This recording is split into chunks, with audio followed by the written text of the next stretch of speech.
functional fitness tip, we're going to be demonstrating how to do a side plank. So for our setup, a nice kneeling position, or if you were seated, you can always do it seated as well. You want to basically set your hand underneath, in line with your hip, underneath the shoulder. Then if you are kind of in this position, you're going to squeeze those legs out to the side and keep the shoulder over the wrist.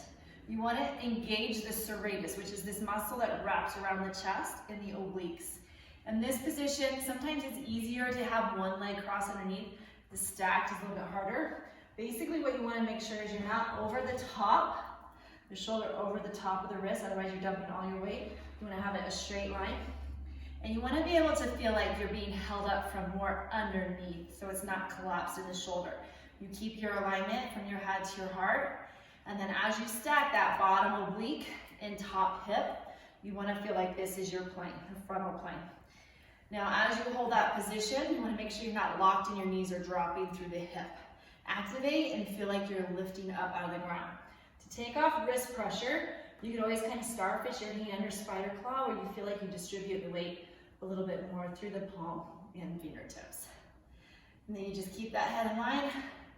Take a deep breath, inhale, and every time you exhale, connect the ribs, abs, pelvic floor.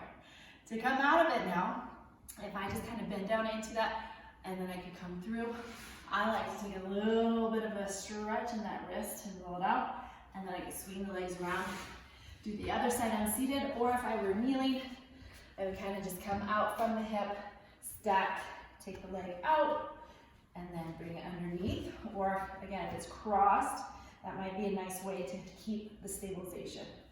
And then we set it up this way. And that is our side plank.